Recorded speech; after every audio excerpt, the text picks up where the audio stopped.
Can a state tax the federal government and potentially destroy it? That's the explosive question at the heart of McCulloch versus Maryland.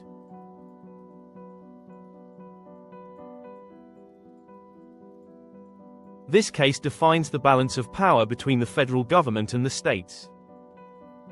It's one of the most important decisions in American constitutional law. If you've ever wondered how powerful Congress really is, this case gives the answer. And it still shapes federal authority today.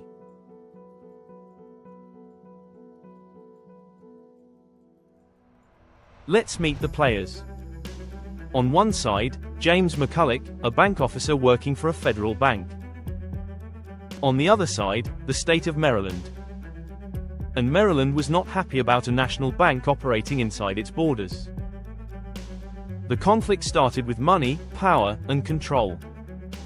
And it quickly turned into a constitutional showdown.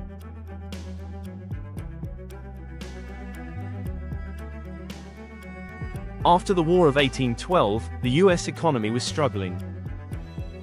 So Congress created the Second Bank of the United States in 1816. This national bank opened a branch in Baltimore, Maryland. But Maryland didn't want competition with its own state banks.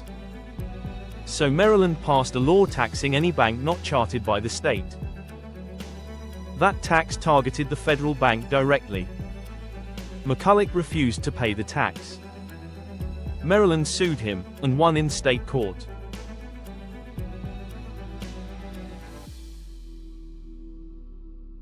Now the big question: did Congress even have the power to create a national bank?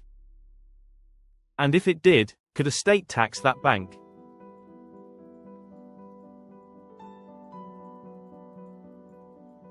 Chief Justice John Marshall took a broad view of federal power. He said the Constitution doesn't list every power Congress can use. Instead, Congress has implied powers under the necessary and proper clause. That means it can choose reasonable methods to carry out its duties. Marshall explained that necessary doesn't mean absolutely required. It means useful or appropriate for achieving a legitimate goal. Since managing money and regulating the economy are federal powers, creating a national bank is a valid way to carry them out. Then came the second issue: taxation. Marshall warned, the power to tax involves the power to destroy. If states could tax federal institutions, they could control or eliminate them. That would make the federal government weaker than the states.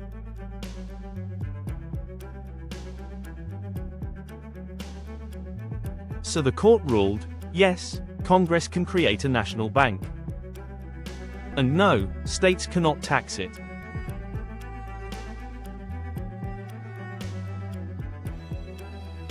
The case established two key rules. First, Congress has implied powers under the necessary and proper clause. Second, federal law is supreme over state law. States cannot interfere with valid federal actions.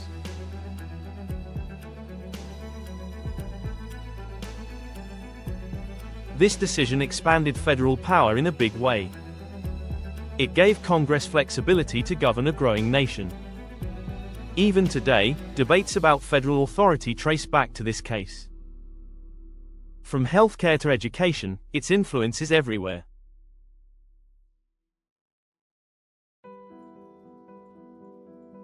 Here's the bottom line. McCulloch versus Maryland confirmed that federal power is broad and protected from state interference. Congress can use implied powers to do its job. And states can't stand in the way of legitimate federal action.